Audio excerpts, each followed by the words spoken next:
Yan o, kita nyo, o yan. Lahat na mag-aari ng magulang. Ito yung pinamana sa amin. Kaya lang may problema, may rin sa katira. Isang bahay na yun doon.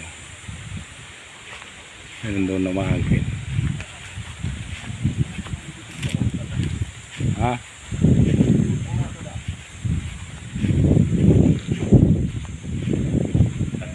Doon pa, doon sa barangay. Hanggang doon sa barangay. Magkataling barangay ito eh.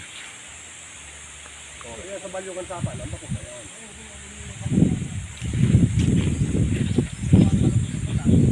Kuna yung kuha niya. Tuhain. Kaya kamukhaan mag-anong matata. Tanong niyo yun yan. Tanong niyo yun yan. Ha? Tanong niyo junior. Sabi hindi ako. Teka mo na lago dyan, Well. Sa daog Teka muna. kamukhaan. Teka mo na. Ito ko yan, daga. Pero ang tanong ba ko ta?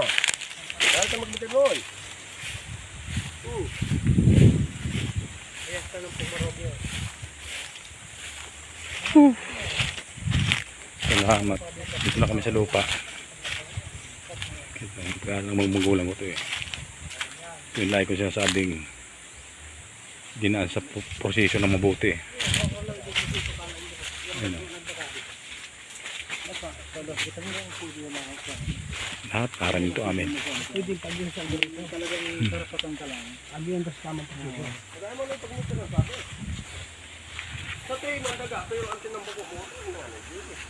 Ay, kita nyo, hinog na yung saging. Oh. Yes, hinog na. Ayan, hinog na.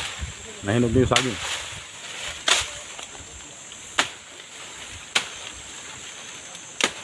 Kita nyo, hinog. Oh.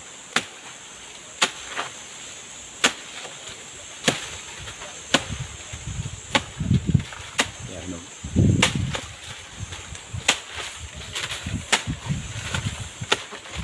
Ah, kita nyo, kita nyo.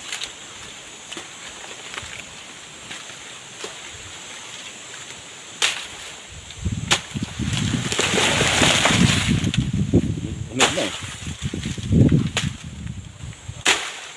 Dati ito pag-aaral ng magulang namin. Ganyan ito. Pag-aaral ng magulang namin ito. Bago mamatay yung nanay namin, pinanalo ko sa kaso. Ay kiniklaim na namin. Kiniklaim na namin ito pa. Iniwan niya sa amin ito para maging maayos na mabuti, maging mabuti ang lupa namin, buhay.